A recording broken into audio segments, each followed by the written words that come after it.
Hello everyone and welcome to the Fintelligent Investor series by Rupee Financial Services. I am CA Pratiksha Pai. And I'm CA Sanket Naik. Happy and then better. There. Mother. And thank you.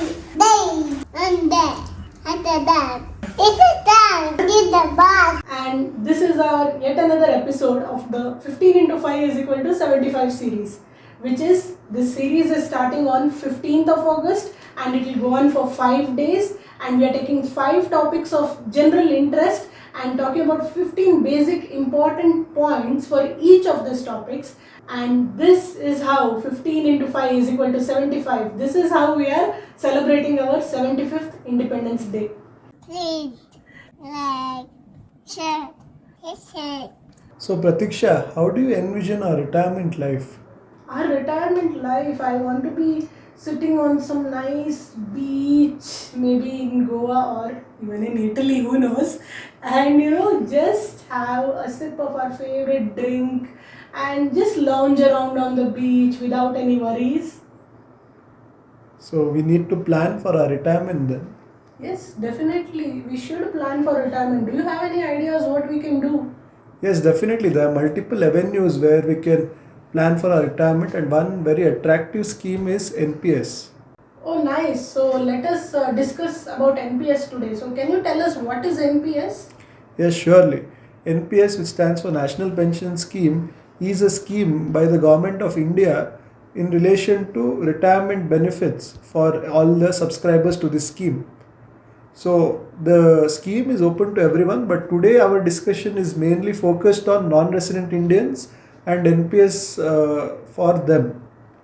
Definitely, it makes sense because a large diaspora of Indian community stays abroad, and they are citizens of India, but they are non-resident Indians.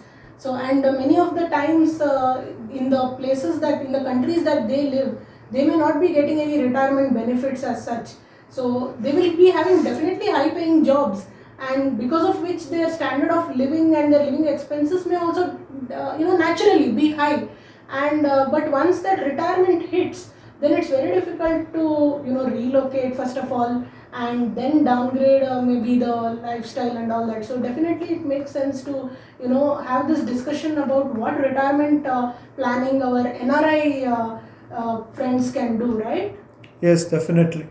So it makes a lot of sense because many of the times NRIs sometimes are not even sure about their future because of citizenship and all these concerns, because some people do get citizenship of some other countries, but there are many people who are very uncertain, and there are some locations where you'll never be granted the citizenship, and you know for sure that you'll never be settling there, but you'll be working there for a long time.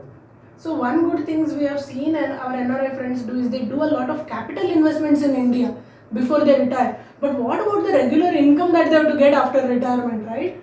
So this is a very good topic to discuss from that point of view, right? Yes, definitely. So many people do invest in assets like she mentioned. However, many of the times it's not possible to get a regular flow of income from these things. So that is why retirement schemes are quite important, and NPS is one very attractive scheme. One very important point to note over here is that NPS scheme is definitely beneficial for everyone, may it be residents or non-residents, NRIs or RIs. Because even in India, many of us are self-employed in business, in organizations wherein the retirement benefits are not granted to the employees. So I think even resident Indians should definitely plan for their retirement and opt for these schemes. So we will also be doing NPS generic video which can be seen by everyone and which will help everyone. But I think for this series particularly, we want to target this NPS videos only towards our NRI friends because NPS it's a huge topic, right? So it's very difficult to do for residents, everything in one video. So for this series, we want to target only the NRI friends and do this video for them. So the first basic query which can come up is, can an NRI join NPS? I mean, what are the eligibility criteria here? Yes, definitely an NRI can opt for the NPS scheme, and the only eligibility criteria, and here we are specifically talking about non-resident Indians. Okay, there are lots of other residential and citizenship statuses like OCI, PIO, and everything like that. But here I am specifically talking about NRI, that is non-resident Indian as per Indian tax laws. They can definitely opt for the NPS scheme, and the only eligibility is that their age should be within the range of 18 to 60. Okay, and definitely there are various documents required and all, which we will discuss in this video. But for the eligibility criteria, it is for NRIs, it is 18 to 60 years of age. So now you have mentioned about NRIs. So one query which comes up is whether OCIs are also eligible to go for this scheme. Yes, so I told that NRIs can enroll in NPS scheme. So who are NRIs? They are non-resident Indian, that is an Indian citizen living overseas, living out of India. Who is an OCI? An OCI is overseas citizen of India. What does this mean? That technically they are citizens of another country.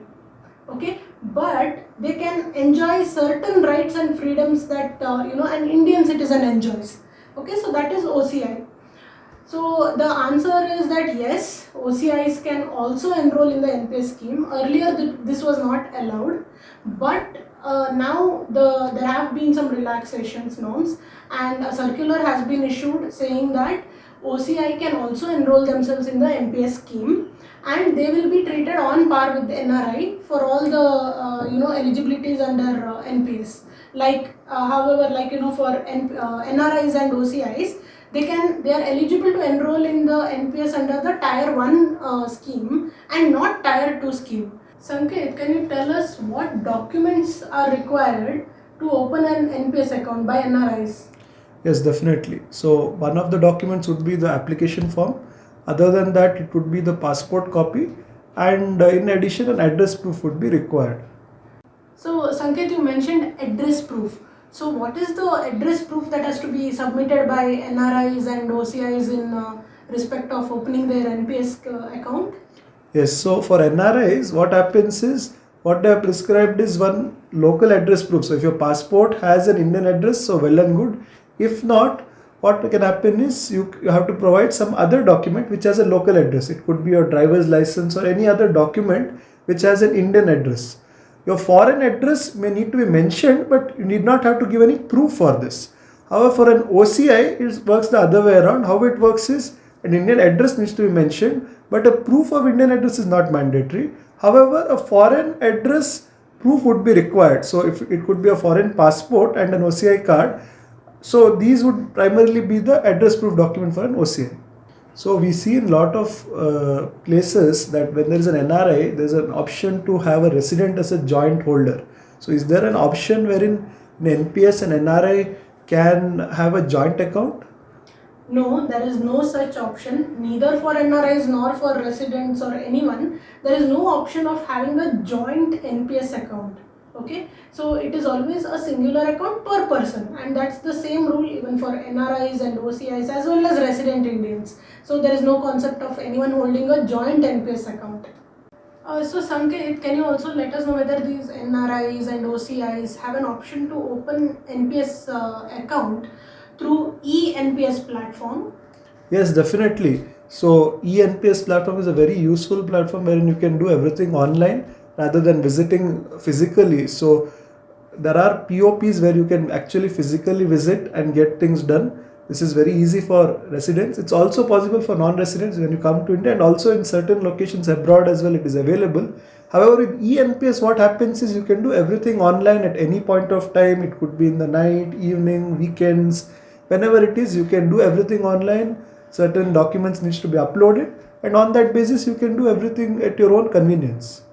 So it is also the ease of operating, and this can attract more people, right? Definitely, because otherwise it could be very difficult for someone to go during a particular working hours of a POP, approach them and get things done. Whereas here you can do it very conveniently, very easily at any point of time. And it's faster also, I believe. Yes, because what happens is unlike physical forms, there are options to do everything digitally as well here. So Including signatures. Yes, so there are options So to you don't have to take a copy, sign, and then post it and all that. Yes, so there are multiple options available. One of them is like that. Other options you can do everything online as well, doing an e-signature as well. So Pratiksha, should the NRI or OCI have an Indian bank account for going to the NPS? Yes, the NRIs and the OCIs should definitely have an Indian bank account in order to enroll into the NPS scheme. This account can be an NRE or NRO account based on certain factors, but the contribution to the NPS scheme should go from the Indian bank account. It can either be an NRE or an NRO account. So Sanket, they need to have an Indian bank account. But can the person who has enrolled, the NRI who has enrolled for NPS scheme, can they submit their foreign mobile number? Yes, definitely, because contact details are quite important because you get updates and that's how you will be able to keep track, or it is useful for login and all these things. So yes, you can give your foreign mobile number. It is permitted to give a foreign mobile number for And in fact, they should give the number which they are regularly using, right? Yes, definitely, because what happens is it may be very difficult for you to get in touch and check the details, and especially because you would be somewhere abroad, it may be difficult to approach someone to get the details. So, getting your mobile number registered, be it your foreign mobile number, is a very important step. And when the number also changes, I think they should update it immediately, right? Yes, it would suggested that you update the number immediately so that the updates come to you and not to some other person who may get the old number. So one query which I'm having is, let's say we enroll when we are a non-resident and then become a resident, or the other way around, we enroll when we are a resident and later on become a non-resident. What happens? Do we need to open a different account? What is the procedure here? Okay, see, uh, once you open an NPS account, whether you are a resident or non-resident at the time of opening, you get a number called PRAN number, that is permanent retirement account number. Okay, this is a permanent number. So if your residential status changes, say from resident to non-resident or non-resident to resident, this PRAN number does not change. You don't have to close one account, do another account, nothing. What you have to do is you have to just change your residential status and update it to the appropriate authorities, the NSDL authorities. That's it. But otherwise, you don't have to do anything much. And one thing you have to always keep in mind is that once you get a PRN number, it is, as the name says, permanent. It will not be changed despite any changes in the residential status. So Pratiksha, one query which our NRI friends may be having is, or OCIs for that matter, is whether the contributions are in Indian currency or foreign currency. Here, Sanket, as far as the NPS scheme is concerned, the contributions have to be made in Indian rupee. Okay, and the contributions have to be made through an Indian bank account in Indian rupees. So here an important question comes. Say an NRI after their retirement, they opt to stay out. They have an option of staying outside India itself. So in that case, if they have invested in the NPS, are their funds, whatever they are accumulated, whatever they'll be getting, is it repatriable to the place where they will be staying outside India? Yes, so both the annuity, which is a pension, or the lump sum amount which they receive, both are repatriable. They can take it out of India.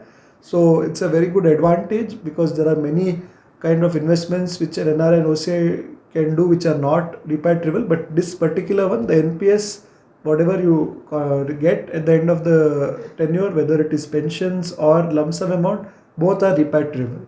So one query is, whether contribution can be done through this eNPS platform, or is it only the registration? Well, that time we spoke about how an NRI or anyone for that matter can open their NPS account through online means, that is the eNPS platform. The usability or the utility of this platform is not restricted only to the opening of the NPS account, but definitely the NRIs can also contribute towards this scheme using the eNPS platform, which again is much more maybe reliable, faster and more convenient than anything else. So yes, the contributions to NPS can also be done through the eNPS platform.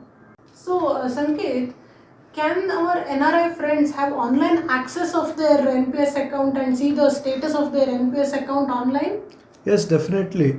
In fact, you did not have to look for physical statements or go to the look at whether your performance of that particular funds, whether what is the value. All this can be easily available in the eNPS platform.